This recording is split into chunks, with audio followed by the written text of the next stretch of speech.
vous bénisse. Amen. Nous allons écouter la parole du Seigneur. Je salue aussi nos bien-aimés qui nous suivent en ligne par Facebook. Que le Seigneur vous bénisse. Amen. Nous sommes toujours dans la continuité de notre enseignement sur la bonne réputation. Et on a déjà commencé il y a, je pense qu'on ne peut pas savoir quand est-ce qu'on a commencé sur veille sur toi et sur ton enseignement. Mais on est toujours là, de veille sur toi et sur ton enseignement. Ok? Ce matin, nous voulons ajouter encore quelque chose sur veille sur toi et sur ton enseignement. Amen. Et veille sur toi, nous sommes maintenant sur l'amour de l'argent où on a commencé dans le livre de 2 Timothée chapitre 3, verset 2. Première des choses, la Bible nous parle de l'égoïsme et deuxième des choses, c'est l'ami de l'argent. Quand on parle de l'ami, c'est l'amour. L'amour de l'argent. Dimanche dernier, on a expliqué la parabole du Seigneur qui a parlé sur Lazare et l'homme riche. Shalom. Lazare et l'homme riche. Nous sommes là parce que nous sommes en train d'expliquer sur Luc chapitre combien? 16. 16, verset 9. Luc 16, verset 9, c'est un conseil que le Seigneur nous a donné. Il a dit quoi? Que de faire des amis avec nos richesses est injuste.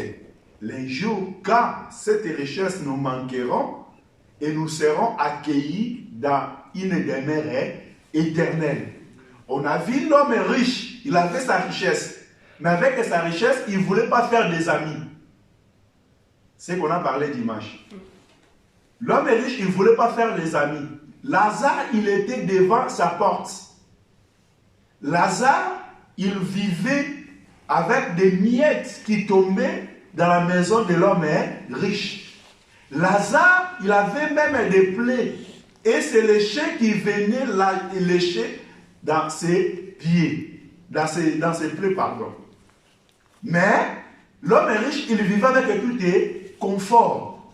Jusqu'à ce qu'un jour, l'homme riche est mort, Lazare aussi était mort.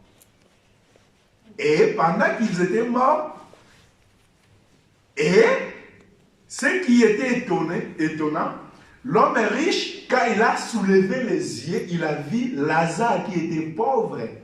Mais maintenant, là-bas, il était au sein d'Abraham. C'est là où on a expliqué. Lazare, il était au sein d'Abraham. On a commencé à expliquer que l'homme riche est là.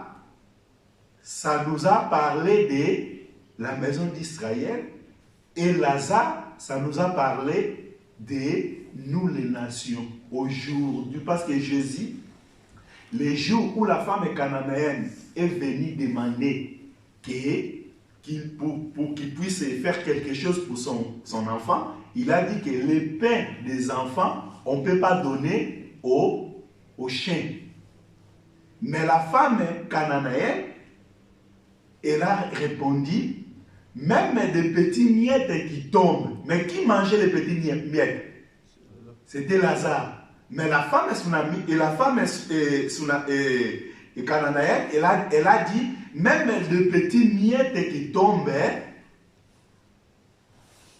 les chiens payaient, profitaient de ça. Jésus, quand il a regardé sa femme, il a dit non, même en Israël, je n'ai pas trouvé un tel foi. C'est pour cela que je vous dis, les fils de la maison ne rentreront pas. Mais dans le sein d'Abraham, il y aura les gens qui viendront de loin, qui seront assis avec Abraham. C'est par là que nous sommes en train d'expliquer que les pauvres là, ça représente les nations qui ont manifesté la foi en Dieu. C'est-à-dire toi et moi, si nous sommes réunis ce matin, parce qu'on a manifesté notre foi devant Dieu. C'est-à-dire ce matin, nous représentons les pauvres, Lazare. Ok? Et les riches, parce qu'Israël, il était aussi pauvre comme nous. Mais quand Dieu a donné les prophètes en Israël, quand Dieu a donné les psaumes en Israël, quand Dieu a donné toute sa parole en Israël, Israël était devenu riche. Sa richesse, c'était la parole. N'oubliez pas, parce que Dieu, dans le livre de l'Éternome, chapitre 28, il promet à Israël, si tu obéissais à ma parole, voici toutes les bénédictions qui te suivront. C'est-à-dire la parole qu'Israël a gardée, c'est ça qui a fait qu'Israël devienne riche. Est-ce que vous me comprenez bien? Amen. Mais aujourd'hui, je voulais monter encore un petit peu. Si vous allez me saisir un peu, j'ai besoin de monter encore un petit peu. C'est très important. La connaissance, c'est bien. La révélation aussi, parce que nous avons besoin de ça. Pour être sauvés, Dieu a besoin que nous soyons équipés par sa connaissance. La Bible dit la vie éternelle, c'est connaître. La vie éternelle, c'est connaître le vrai Dieu. Connaître le vrai Dieu, c'est connaître la vraie parole, la vraie enseignement. Parce que Dieu, aujourd'hui, il y a beaucoup qui déclarent toujours qu'il connaît Dieu. Dieu, pour connaître Dieu, il faut connaître Dieu dans sa parole.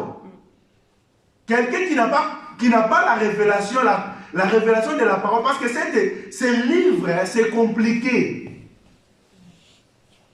Je vais vous lire un verset.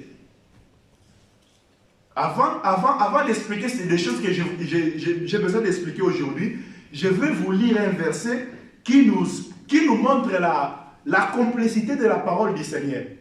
La parole du Seigneur est compliquée. C'est très compliqué. La complicité de la parole. Je vais prendre Ésaïe. Ésaïe, quel verset que je vais prendre? Ésaïe combien?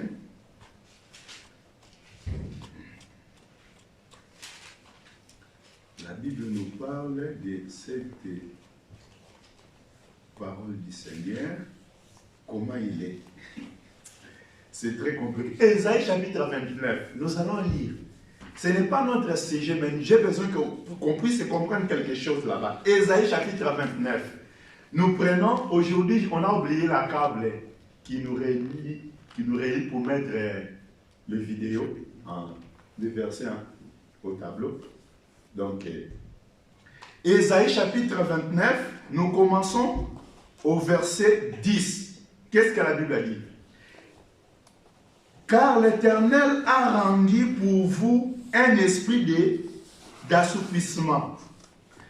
Car l'Éternel a rendu sur vous un esprit d'assouplissement. Il a fermé vos yeux, les prophètes. Il a fermé vos yeux, les prophètes. Donc les prophètes, leurs yeux sont fermés.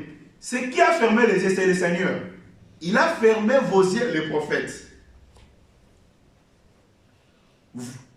Il a voilé vos têtes, les voyants. Les gens qui voient des visions, mais Dieu a voilé leurs têtes. Dans leur tête, ils ne verront plus de visions. Est-ce que vous comprenez? Il a voilé vos têtes, les voyants. Écoutez maintenant verset 11. Toute la révélation est pour vous. Toute la révélation est pour vous comme un mot d'un livre cacheté. Toute la révélation est pour vous comme le mot d'un livre cacheté. Donc comme un livre qui est secret, qui n'est pas révélé. Cacheté, un livre qui n'est pas découverte. Comme un livre qui est cacheté et que l'on donne à un homme qui sait lire en disant. Ils ont pris le livre là qui est cacheté, ils ont donné à un homme qui a fait des études. Un homme qui a fait des études, qui a des diplômes, des licences, des doctorats, trop de livres. Ils ont donné trop de diplômes. Ils ont donné un livre à un homme comme ça. Et ils ont dit que lis ça. Ok?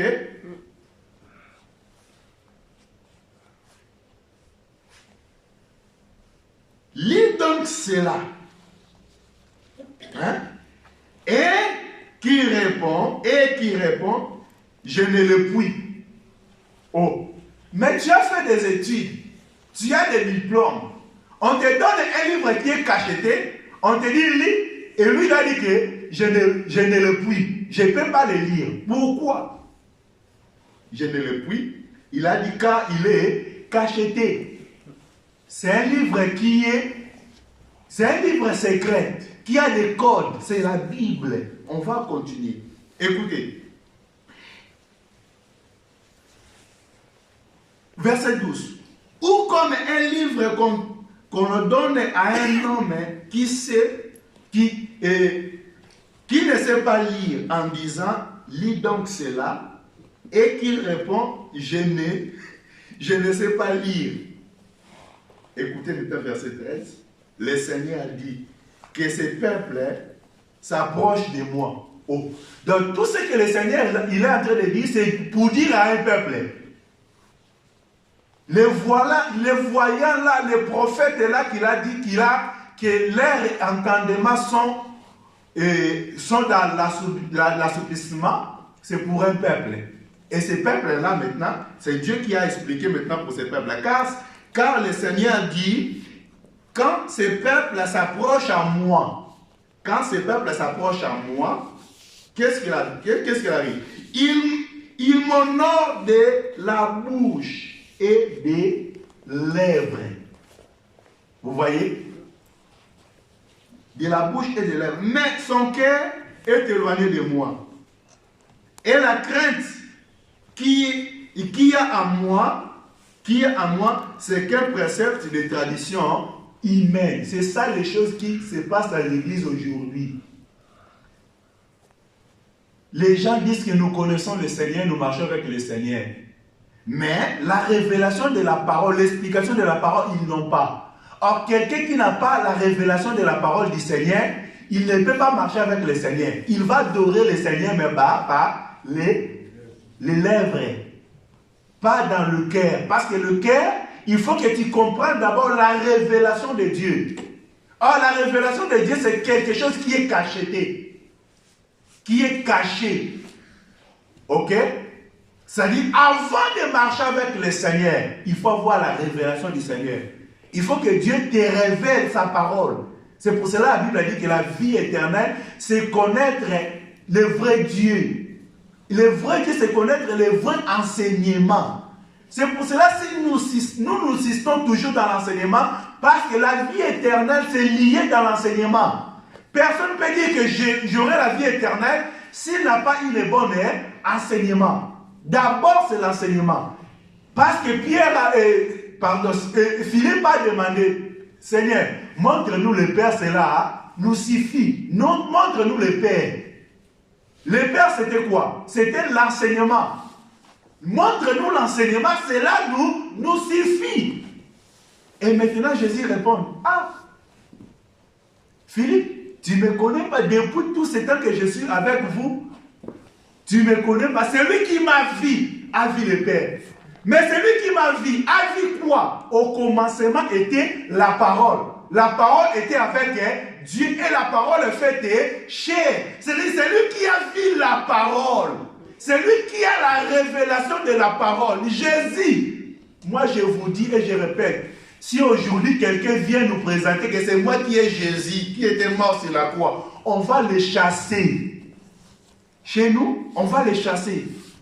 La seule chose qu'on a besoin, c'est la révélation de la parole. Jésus se révèle à nous par sa parole, pas par un homme humain comme ça. C'est pour cela que dans l'assemblée des saints, il n'y a pas un homme, il n'y a pas un super homme. Il n'y a pas un serviteur super qui qui est au-dessus de tous les serviteurs. Non. Dans l'assemblée des saints, il n'y a que des ministres de Éphésiens 4. Est-ce que vous me comprenez bien? Dieu a fait grâce aujourd'hui à l'église. Il a donné les Éphésiens 4.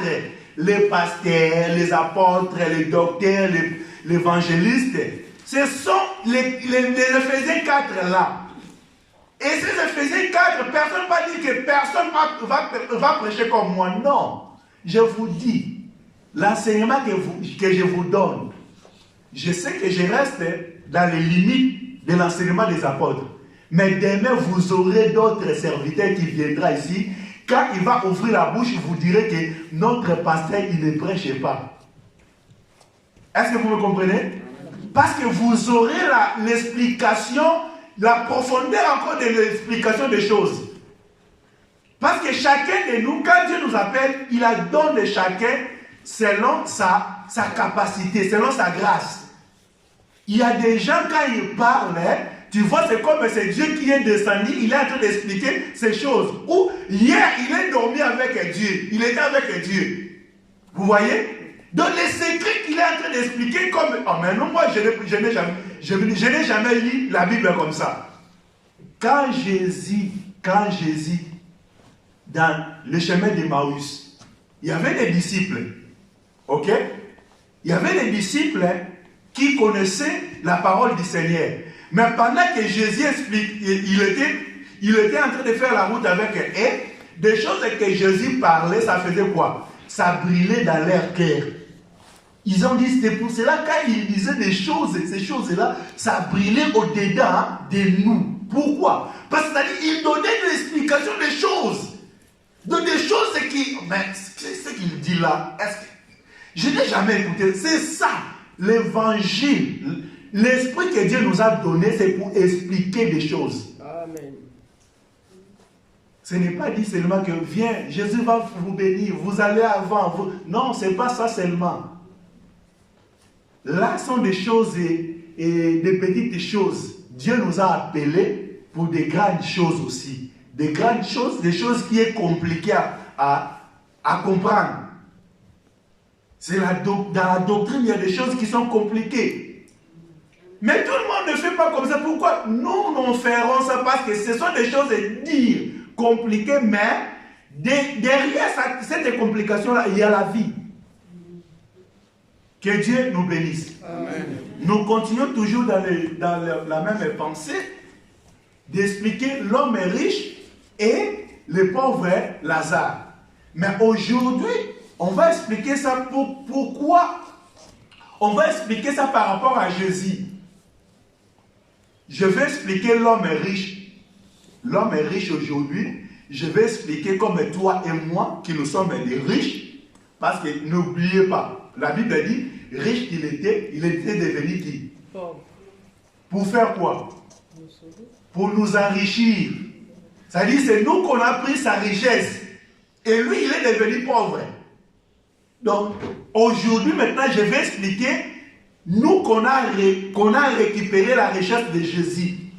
Et Jésus, là, il était devenu pauvre. Mais dans les Écritures, on va lire dans le livre de 1 Samuel, chapitre 18.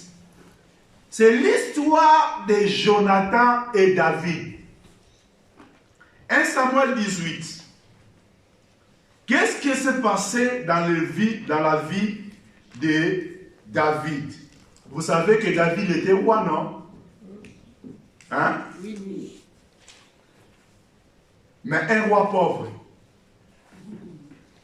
Dans l'histoire qu'on va lire là, David là, il est roi. Mais un roi qui était pauvre.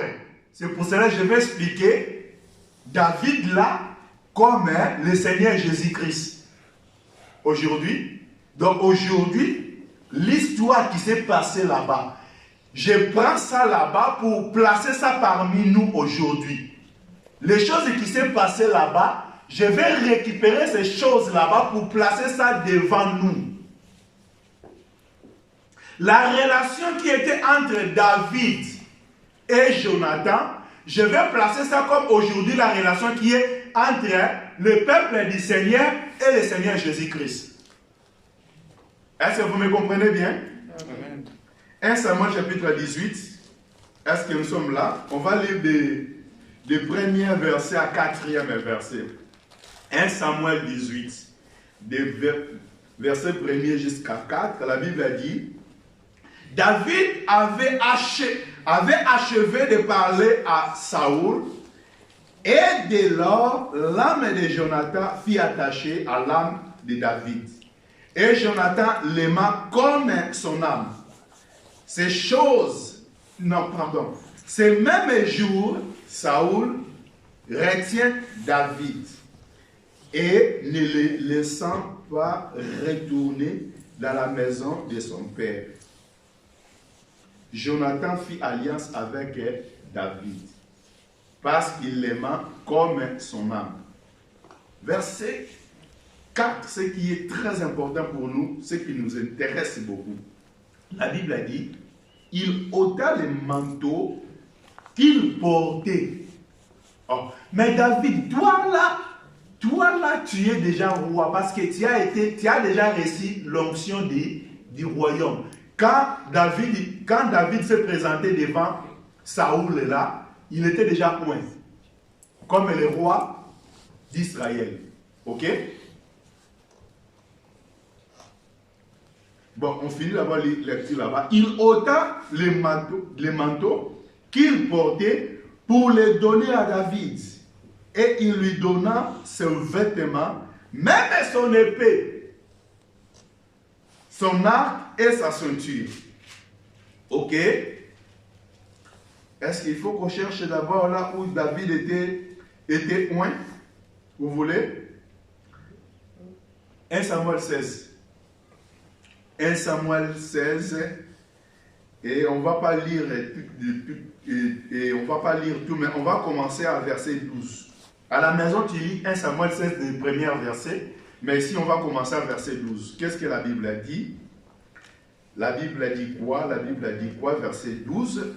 Isaïe l'envoya chercher. Or, il était blond, avec beaux yeux et une belle figure. L'Éternel dit à Samuel, lève-toi, oins-le, car c'est lui, Samuel prit la corne d'huile et le mit au milieu de ses frères. L'esprit de l'Éternel saisit David à partir de ces jours. Et de la suite, Samuel se leva et s'en retourna à Rama. C'est là où Dieu avait oint David comme un roi. Est-ce que vous avez trouvé? Oui. C'est là où David avait déjà reçu l'onction royale. Donc David était deuxième roi d'Israël. Pourquoi il était deuxième roi? Parce que le premier roi, il faisait des choses qui n'étaient pas bien devant le Seigneur. Et le Seigneur, maintenant, il a rejeté Saoul. Il a appelé son serviteur, le prophète Samuel, pour aller dans la maison d'Isaïe, pour oindre un nouveau roi qui va régner sur Israël. Et Samuel, il est parti, des choses qui s'est passées. La Bible a dit que quand l'aîné d'Isaïe s'est présenté, Samuel, il a pensé que c'est lui que Dieu a choisi. Mais Dieu a dit non, ce n'est pas lui, c'est que j'ai choisi. Tu t'es trompé. Mais comment un prophète de Dieu qui écoute Dieu, il peut aussi se tromper? Oui, c'est pour cela nous dans l'église, nous mettons jamais la prophétie absolue. Comme la prophétie a dit comme ça, les choses ça reste comme ça. Non. Ok? Parce que la Bible nous a dit d'examiner des prophéties. Parmi nous, Dieu va verser les dons de prophétie. Il y aura des prophètes ici parmi nous. Les dons de prophétie vont se manifester parmi nous. Mais quand des prophéties vont tomber, nous n'allons pas pratiquer toutes les choses. Est-ce que vous comprenez? Parce que la Bible dit de ne pas ajouter la foi à toutes les prophéties. Mais la Bible dit d'examiner la prophétie. Parce que dans la prophétie, il y a pensée de l'homme aussi. Il y a pensé aussi des diables. Diable peut utiliser un prophète que vous connaissez que ce prophète-là, c'est Dieu qui utilise ce prophète. Mais un jour, diable aussi peut utiliser ce prophète-là. Ok? C'est pour cela que nous sommes là pour examiner toutes les prophéties. Ce n'est pas pour pratiquer tout ce que Dieu, toutes les prophéties qui seront données parmi nous. Moi, je crois, parmi vous, il y aura des dons de prophétie qui vont se libérer. Je crois à la prophétie. Moi, quand j'écris, il y avait dons de prophétie qui étaient à moi. Mais je n'aimais pas ça. C'était manque de la connaissance. Chaque fois quand Dieu me donnait des prophéties, j'ai refusé. Mais jusqu'à ce que Dieu va me pousser toujours à parler, mais j'ai refusé tout chaque fois. Et c'est là que ça se manifeste plus. Ok? Mais parmi vous, dans l'église, on aura ça. C'est important la prophétie dans l'église. Vous savez, la vie de la prophétie donne aussi la vie de sanctification dans l'église. Si on aura les dons de prophétie parmi nous, on aura aussi la vie de sanctification. Parce que si tu as commis le péché, tu as marché mal, tu auras peur de venir ici. Parce que Dieu va te révéler. Vous me comprenez? Deuxièmement, quelqu'un qui ne croit pas à Dieu, qui parle que dans ces choses-là sont des aventures, mais il vient ici pour la première fois, Dieu dévoile tous les secrets de son cœur. Qu'est-ce qu'il va dire? Non, là, Dieu existe. Vous comprenez? Amen. Quelqu'un qui ne croit pas, s'il vient ici, Dieu a commencé à révéler sa vie, il dira non. Je ne croyais pas, mais à partir d'aujourd'hui, j'ai commencé à croire. Parce que le secret de son cœur est dévoilé. Vous savez, Pierre, il a vu quelqu'un qui s'appelait Nathanaël. Il a dit, j'ai trouvé quelqu'un où les prophètes ont parlé. Nathanaël a dit, est-ce que là, ça peut sortir de bonnes choses? Pierre a dit, non, viens et vois. Ok? Pierre n'a pas fait des commentaires, il a dit, viens seulement voir. C'est pour cela, dans notre église, nous voulons que les gens viennent et voient. Il ne faut pas trop parler, non. Restez dans la présence du Seigneur et les gens viennent pour voir. Amen. Ok? Amen. C'est ça ce qu'on a besoin. Les gens peuvent parler mal, peuvent parler, laisser tout le monde faire tout ce qu'ils font. Mais toi, restez dans la présence du Seigneur. Si quelqu'un veut, dis-le, viens et vois. C'est fini. Nathanaël, il est venu parce que Pierre l'a dit, viens et vois. Mais quand il est arrivé devant la présence du Seigneur, Seigneur, il parle, voici le vrai Israélite qui, en lui, il n'y a pas de défaut. Vous voyez? Dieu a dévoilé le secret de son cœur. Lui, il était vraiment bien devant la présence du Seigneur. Il marchait bien. C'est pour ça qu'il a dit, non, là, il n'y a pas de choses, il n'y a pas de bonnes choses qui peuvent sortir là-bas. Parce que moi, j'ai déjà de bonnes choses. Mais Pierre a dit, viens seulement voir. Quand il est arrivé, et puis Jésus maintenant, quand il regarde Nathanaël, il a dit que voici le vrai Israélite à qui il n'y a pas de fraude, à qui il n'y a pas de défaut, à qui, non, de fraude, pas de défaut, parce que l'homme naturel, il y a des défauts. Et à qui il n'y a pas de fraude. Ok? Parce qu'il était sincère. Nathanaël a dit, oh Seigneur, où tu me connais? Nathanaël, il demande au Seigneur, tu me connais où? C'est la première fois qu'on vient de se croiser, mais tu me parles des choses de ma vie, tu me connais où? Jésus réplique encore, quand tu étais sous le figuier, je t'ai vu. Alléluia. Hein? Quand tu étais sous le figuier, je t'ai vu. Et moi, je te dis, Nathanaël, désormais, ce que je t'ai dit, ce n'est pas encore. Ça, c'est peut-être que le miettes. Hein? Quand Jésus a dit que quand tu étais sous le figuier, je t'ai vu. Il a dit oui, je crois que tu es le Messie. C'est lui que les prophètes, ils ont à parler. Ah, Nathanaël, seulement parce que je t'ai dit que je t'ai vu sous le figuier, c'est pour cela que tu crois. Mais moi, je te dis, Nathanaël, à partir d'aujourd'hui, tu verras le ciel ouvert. Tu verras que le ciel est ouvert.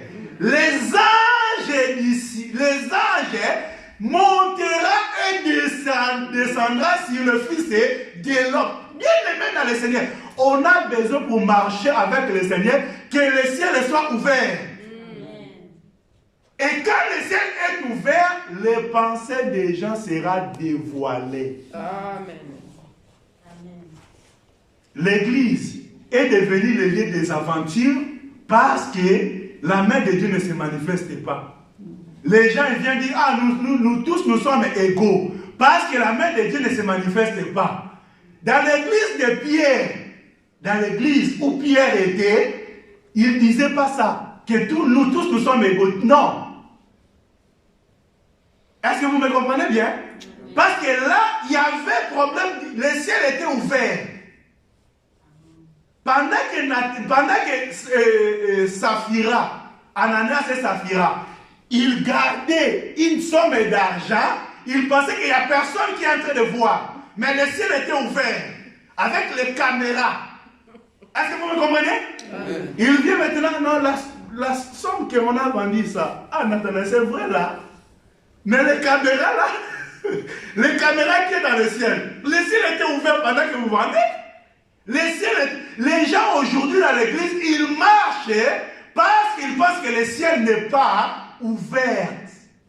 Quand il fait des choses à la cachette là, ils pensent que le ciel est fermé. C'est pour cela qu'il y a beaucoup de aventures dans les églises. On a besoin maintenant que nous, pour marcher avec le Seigneur, que le ciel d'abord soit ouvert. Amen. Parce que c'est le ciel qui va nous révéler des choses. Moi, je ne crois pas à un Dieu qu'on prêche, qui ne parle pas, qui ne voit pas des choses. Les gens viennent avec leur vie de péché. Ils restent dans l'église aussi avec leur vie de péché. Non, moi, je ne crois pas à un Dieu comme ça. Non. Les gens peuvent venir avec des péchés. Oui, on va accepter. Mais dès qu'ils vont rester avec nous, leur vie doit changer. Amen. C'est ça l'évangile. Mais comment ça va changer? Il faut que le ciel soit ouvert pour dévoiler toutes les choses qui se passent parmi nous. Quelqu'un qui vient ici, quand il sort, il va aller critiquer le pasteur. Il parle mal du pasteur, il parle mal du pasteur. Demain, il vient aussi. Il écoute la parole de Dieu, il parle. Mais Dieu là aussi, il ne révèle pas dans le pasteur les choses que frère fait. Non, ce n'est pas Dieu. Non, moi je crois pas, ce n'est pas un Dieu. Le Dieu que moi je prêche, si tu sors, tu parles toujours mal à moi, Dieu va me révéler. Pour savoir, on ne peut pas voir des gens dans l'église avec deux faces. Quand il vient ici, mon papa, pasteur, il va là-bas. Ah, c'est aventurier. Ah, non. L'œuvre de Dieu ne prospérera jamais. Les gens de deux faces, il faut que tout soit dévoilé dans l'œuvre du Seigneur. Que le Seigneur nous bénisse. L'utilité de la prophétie, on n'a pas encore touché la prophétie. On arrivera. On est toujours sur la doctrine. Mais, j'ai ouvert une parenthèse parce que Samuel, quand il est allé dans la maison d'Isaïe, il a tapé à côté.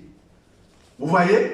Un prophète que Dieu l'utilise chaque fois, mais il parle de choses qui est à côté. Dieu a dit non, vous les hommes, vous regardez ce qui frappe les yeux. Mais moi, Dieu, je regarde ce qui frappe les cœurs. Moi, Dieu, je vois les cœurs. C'est pour cela qu'on a besoin que les gens qui vont servir le Seigneur, que Dieu là dévoile les cœurs.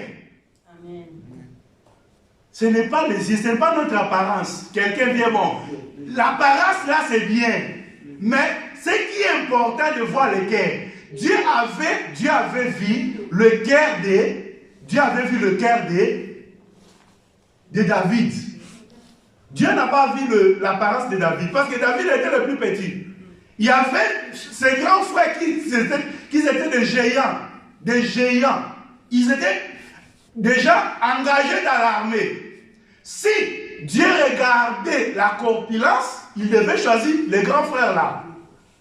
C'est pour cela, même Samuel a tapé à côté, parce qu'il a gardé directement l'apparence là. Dieu a dit non, c'est pas lui. Deuxième passe, non. Troisième, non.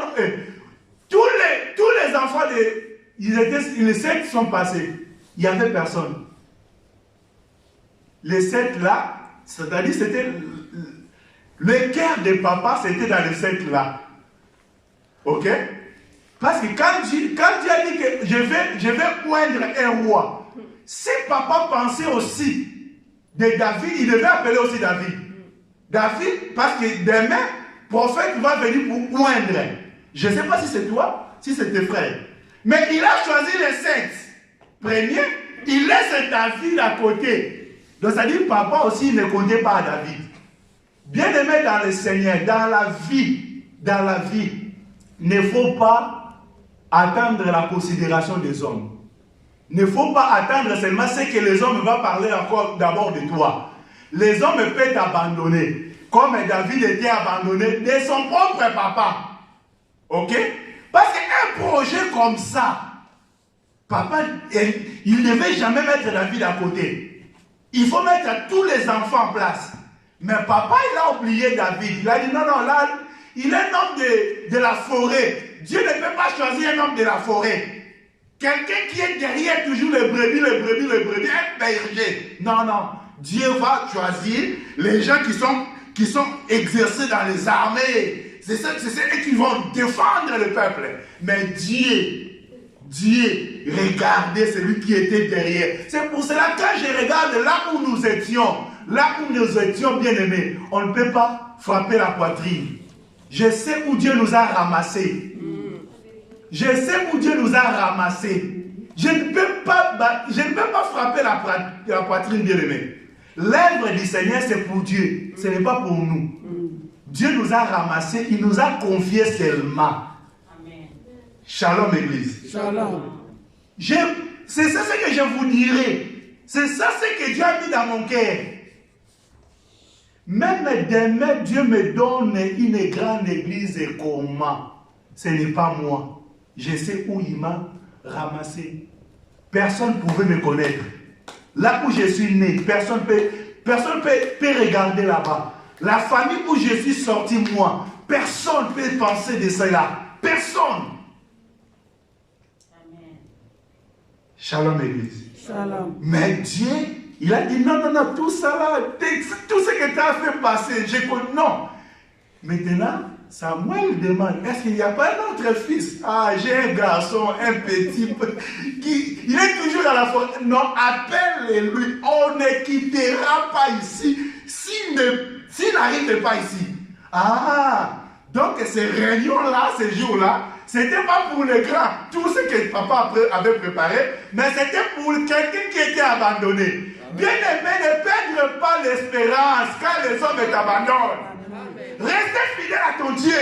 Amen. Même les hommes t'abandonnent aujourd'hui. Restez avec ton Dieu. Amen. La réunion là, c'est pour toi. Ce n'est pas pour ce que les hommes mettent la confiance. Mais c'est pour l'homme que les hommes abandonnent. On ne quittera pas ici s'il n'arrive pas ici. Alors nous serons des prisonniers. Les grands frères me disent, ah mais prophète, tu es en train de faire l'aventure ou quoi? Moi, je ne vais pas sortir ici jusqu'à ce que la vie... Oui, toi, tu quittes tes plis. Comme tu as déjà rentré, tu es devenu aussi un prisonnier. Donc, avant de quitter ici, il faut que ces petits-là, qui n'ont pas la considération, que vous ne considérez pas. Vous voyez la bonne réputation, ça ne vient pas d'abord des hommes, ça vient d'abord de Dieu. Amen. Shalom. Shalom. Les petits là que vous ne considérez pas, mais lui, c'est lui que j'ai mis. S'il n'arrive pas là-bas, personne ne va quitter. C'était dire ces jours-là. Maintenant, qu'est-ce qu'on va faire? vous allez les chercher s'il est où? Ah, mais les choses ça compliquent encore. On ne sait pas s'il est allé au nord ou au sud avec ses brebis. Vous voyez? On ne sait pas. Est-ce qu'il était dirigé vers nord, vers sud, vers est ou ouest? Mais vous, maintenant, vous avez un devoir d'aller chercher. Vous allez marcher derrière lui pour les chercher où il est. Ah, quand Dieu appelle les gens, ça donne le goût, hein? Le goût de servir le Seigneur. Je ne sais pas si les gens comprennent des choses là. Quand Dieu t'appelle, ça donne, je ne sais pas comment je vais expliquer ça. Hein? Les gens maintenant, ils vont suivre où tu t'es passé. Oh, il était ici, il est déjà parti, il est passé à côté. Ils vont suivre partout. Jusqu'à ce qu'ils ont trouvé David. Ils amènent David. Quand David dit, ah, c'est lui-là que moi j'ai choisi. Où elle est?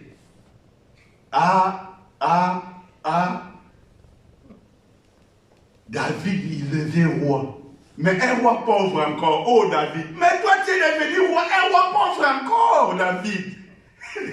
Ces choses sont compliquées. Mais comment un roi? Mais un roi, il est encore pauvre. C'est comme Jésus, quand il est venu sur la terre, il était un roi. Mais un roi qui était pauvre. Est-ce que vous me comprenez? Amen. Jésus sur la terre, il était un roi. Mais un roi qui est pauvre, c'est confusion pour les gens de ce monde. Amen. Il a dit que c'est lui qui est roi. Il est roi de... Oui, il est vraiment roi. Pilate l'a demandé. Tes accusateurs, ils ont dit que toi, tu as dit que tu es roi. Tu l'as dit. Oh. C'est pas moi qui a dit. C'est tes accusateurs. Mais toi aussi, tu as dit. Jésus était compliqué. Hein? Non, Pilate a dit, c'est pas moi qui a dit. C'est tes accusateurs. Qui a dit que tu es roi. Oui, c'est ce que tu as dit. Pilate, il écrit, il est le roi des Juifs. Et les Juifs, quand ils ont dit, non, c'est lui qui avait dit. C'est que j'ai écrit. Ça reste comme ça. Ah? Non, il faut enlever. Non, c'est que j'ai écrit. C'est lui qui a dit qu'il est roi. Ce n'est pas nous, mais c'est que j'ai écrit. Il est écrit. Les rois des Juifs. Il a écrit ça aussi à 3 langues. Ah, c'est compliqué. Hein? Maintenant, David qui est devenu roi, mais la signe de royauté, ça ne se manifeste pas. Mais son père, maintenant, il envoie pour aller où? Pour aller accompagner ses frères. Parce que ses frères, ils étaient dans les batailles. Il y avait un homme, un géant, qui menaçait, qui traumatisait les enfants d'Israël. Son nom, c'était Goliath. Il traumatisait les enfants d'Israël. Il a dit non. Vous savez, Goliath avait la révélation. La révélation de quoi? Parce qu'il a dit non, ce n'est pas tout le monde qui doit combattre. Il y a un seul homme qui doit combattre. C'est-à-dire parmi 1000 hommes, il n'y a qu'un seul homme. Est-ce que vous me comprenez? Amen. Donc sur la terre, pendant que Goliath il s'est présenté comme un homme au camp du diable, le camp de Dieu, il y avait aussi un homme. Cet homme-là, c'était qui? C'était David. C'était pas Saoul. Parce que Saoul, il tremblait devant Goliath. Il tremblait devant Goliath. Cet homme. Mais son papa, il envoie seulement dans les camps de bataille. On ne va pas expliquer là-bas. On sait ce qui s'est passé. Mais la Bible dit, après avoir rapporté cette victoire-là, maintenant, les gens ils ont amené maintenant David devant les rois. Et les rois, David a commencé à parler avec les rois. Dès que David a fini de parler avec les rois, la Bible dit que le cœur de Jonathan s'attachait à David. Oh, mais Jonathan, David, il est pauvre. Il est pauvre, hein? Non. Jonathan, son cœur est attaché à David parce que David, il est roi. Non, Jonathan, c'est toi qui es roi. parce que c'est ton père qui est roi. Or, le fils est des rois aussi, les rois. N'est-ce pas? En réalité, les royautés, il était entre les mains de Saoul. Et le fils est des rois aussi, il est roi. Un prince, il est roi. C'est-à-dire, Jonathan, ce n'est pas David qui est roi. Le roi, c'est qui? C'est toi, Jonathan, fils de Saoul. C'est-à-dire, si aujourd'hui, Saoul est maire, c'est toi, Jonathan, qui va récupérer le trône. Est-ce que vous me comprenez bien? Amen. Mais Jonathan, il n'a pas regardé ça. Il a dit que cet homme, il est roi. Son cœur maintenant s'attachait à David. Quand son cœur est attaché à David, la Bible a dit quoi? La Bible a dit que, on va lire.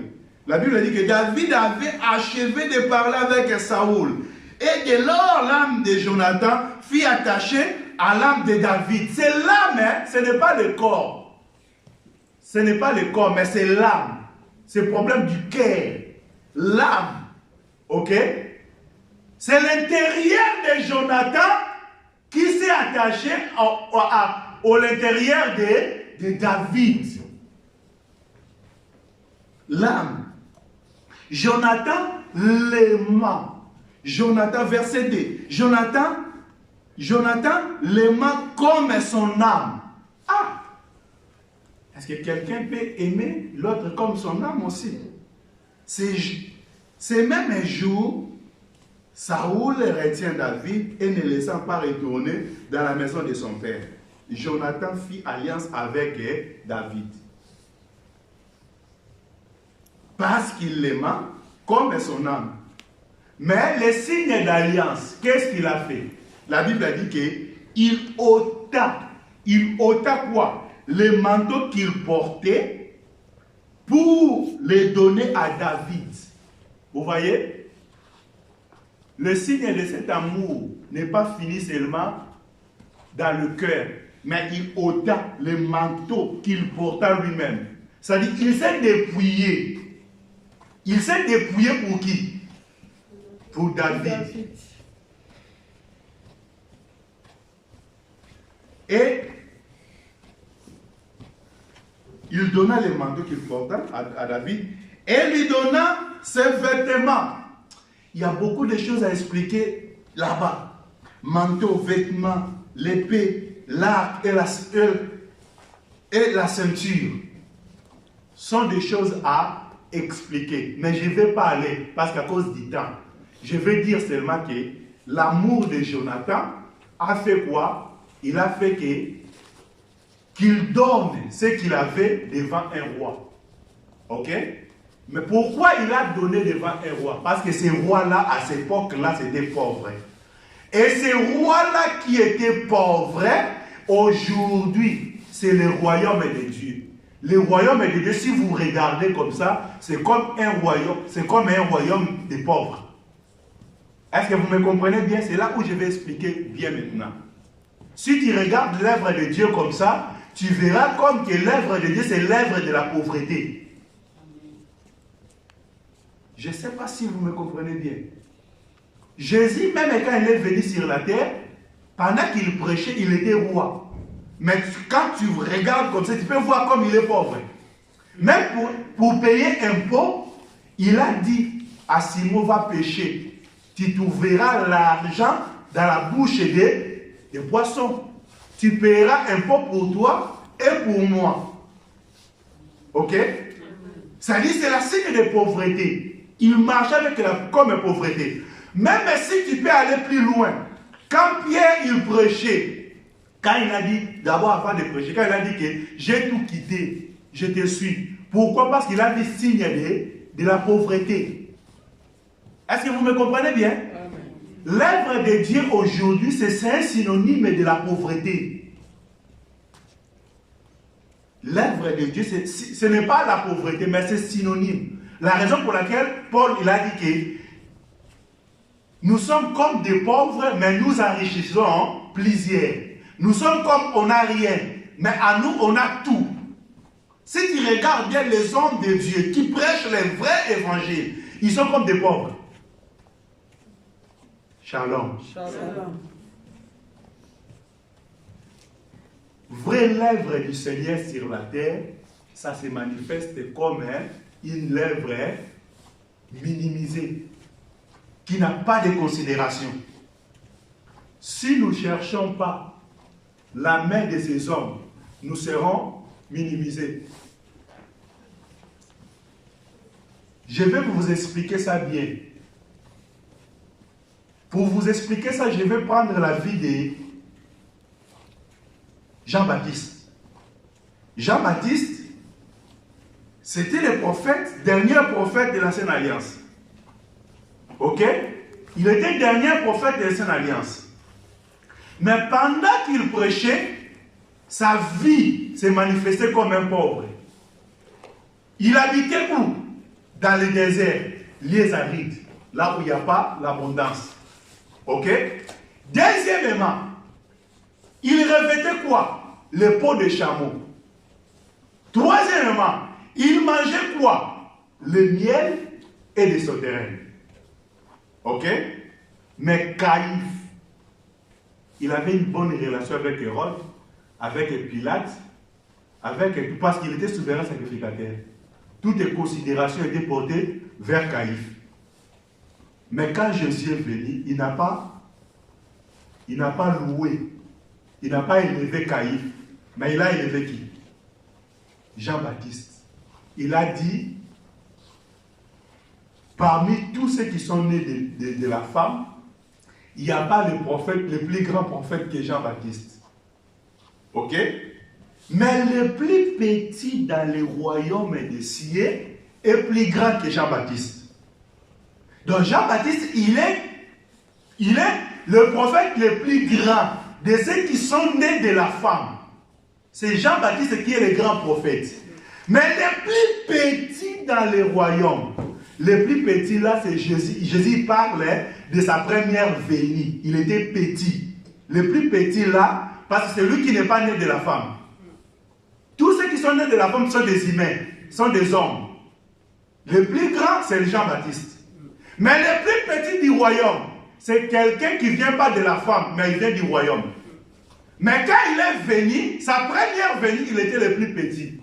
Jésus aujourd'hui, il est le plus petit parmi nous. Est-ce que vous me comprenez? Parce qu'aujourd'hui, il est toujours Messie souffrant. Il est toujours le roi souffrant. Parce qu'il n'est pas encore retourné dans sa gloire.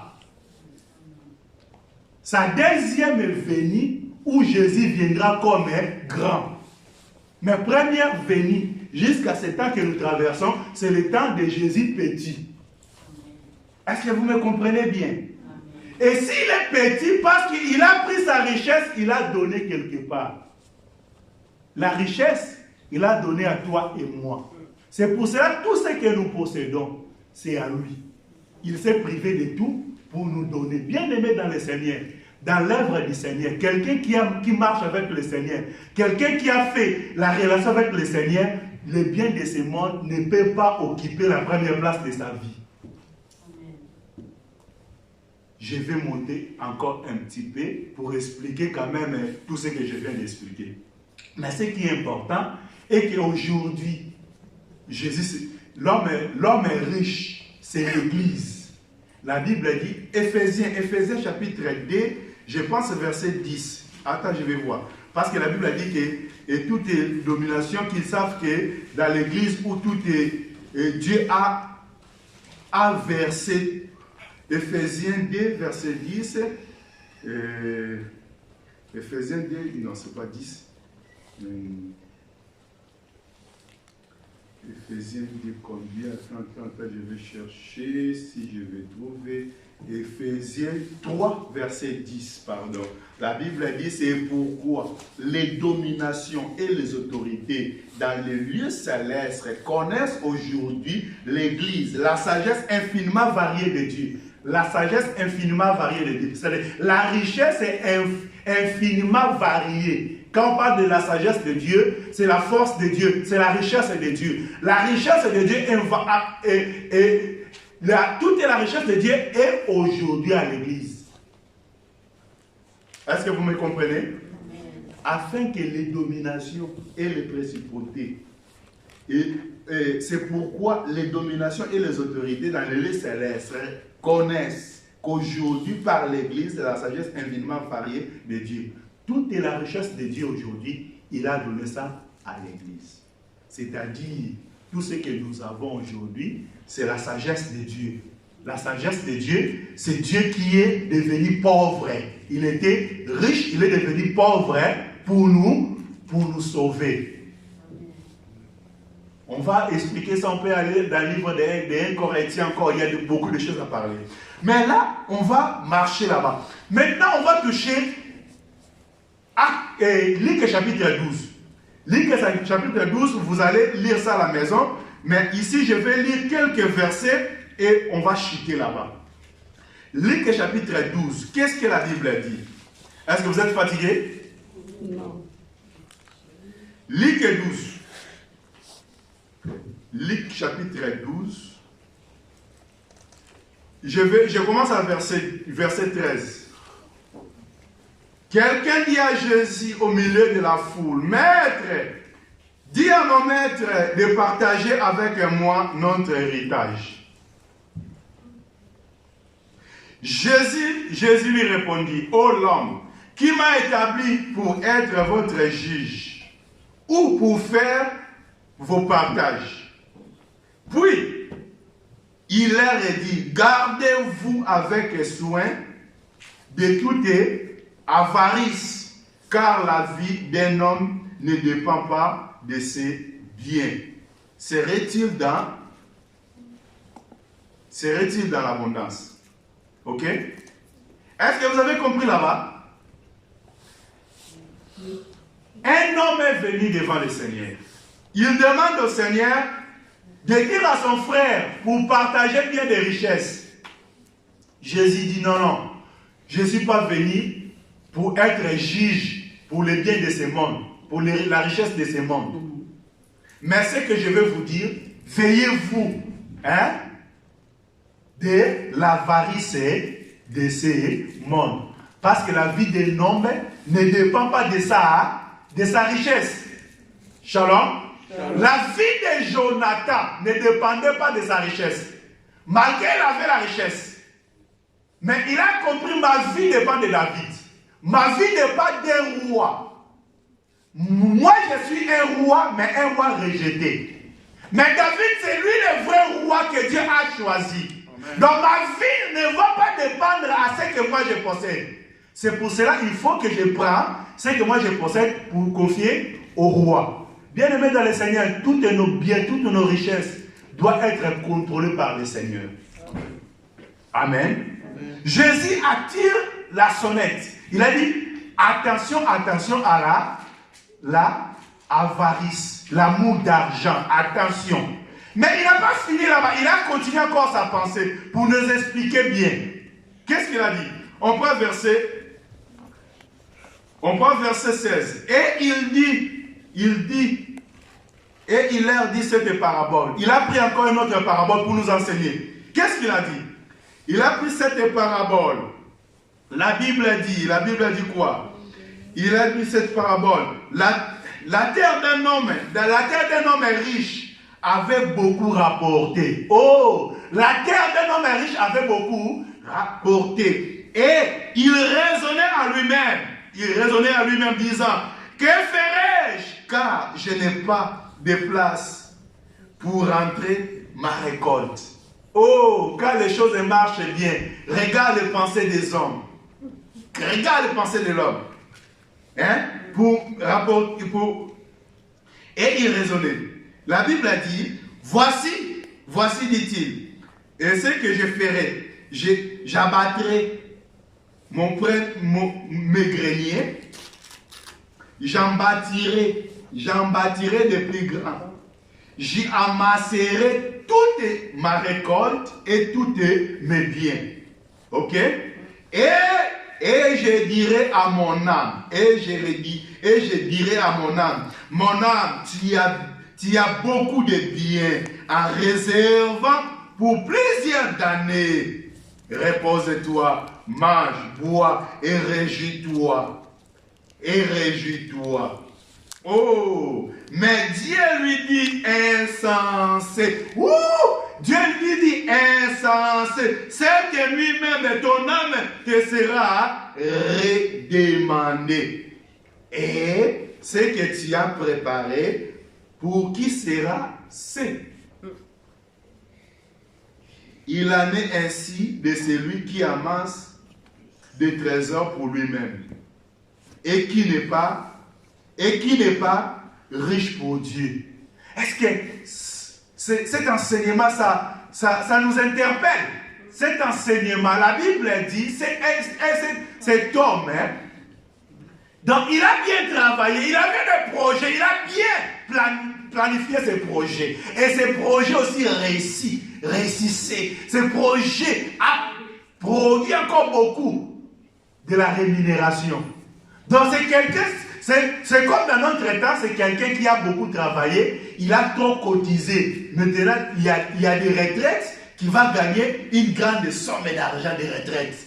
Donc chaque mois parfois, selon son travail, il va commencer à gagner 5 000 € par mois. Il a dit, je vais maintenant me reposer. Mon âme, sois en paix parce que tu as beaucoup travaillé. Tu as maintenant en paix. Tu vas réjouir de ta richesse.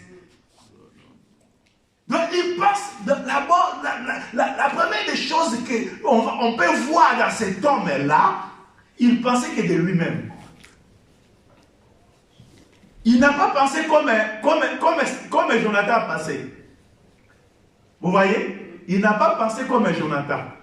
Parce que Jonathan, c'est que ce que moi j'ai fait pour David, je deviens riche devant Dieu. Mais cet homme, il veut faire que pour lui. Au lieu, il y a déjà des magasins qui sont pleins. Au lieu de battre, c'est un gaspillage. Hein? Il y a déjà des magasins. Dans ces magasins-là, mais ces magasins sont un petit peu. Mais quand il va casser le premier magasin, pour faire grand, tu as fait encore des dépenses. Ouais. Mais pourquoi pas tu prends ce qui est dedans, tu vas donner aux pauvres. Tu penses d'abord aux pauvres. Après tu vas remplir encore. C'est ça la vie des peuples de Dieu aujourd'hui. Nous pensons toujours, quand nous faisons nos calculs, nous pensons que de notre vie. Nous ne pensons pas pour l'œuvre du Seigneur. Nous ne pensons pas pour Dieu. Shalom Église. C'est-à-dire David aujourd'hui, c'est le Seigneur Jésus. Or le Seigneur Jésus, c'est son œuvre. Parce que c'est l'Église, c'est l'œuvre du Seigneur Jésus. Et Jonathan aujourd'hui, c'est toi et moi que le Seigneur nous a donné la richesse. Tout ce que Dieu nous a donné. Et ce que Dieu nous a donné, nous devions aussi penser pour la richesse devant le Seigneur. Comme cet homme, il n'a pas pensé d'avoir des richesses devant Dieu. Il a pensé seulement pour sa vie. La Bible dit que le Seigneur, Dieu a considéré cet homme comme insensé. Donc, c'est-à-dire que cet homme, il avait l'avarice, l'amour d'argent. Que le Seigneur nous bénisse. Amen. Nous allons prier. Chacun de nous va demander, c'est le Seigneur qui peut nous aider pour bien servir le Seigneur. C'est le Seigneur le seul qui peut nous aider. C'est le Seigneur le seul qui peut nous capaciter. C'est le Seigneur le seul qui connaît nos cœurs. Dieu a besoin que nos cœurs servent le Seigneur. Bien-aimé dans le Seigneur, quand tu sers le Seigneur, c'est la richesse que tu es en train de faire devant la présence du Seigneur. Et cette richesse-là, la Bible dit que Dieu n'est pas injuste pour oublier le travail de chacun. Bien-aimé, nous allons tous servir le Seigneur pour que Dieu nous récompense un jour. Nous allons prier le Seigneur. Remercier le Seigneur pour cette parole. Et tu vas demander aussi que le Seigneur te donne cet esprit, ce cœur-là de bien les servir. Nous prions. Oh Seigneur Dieu.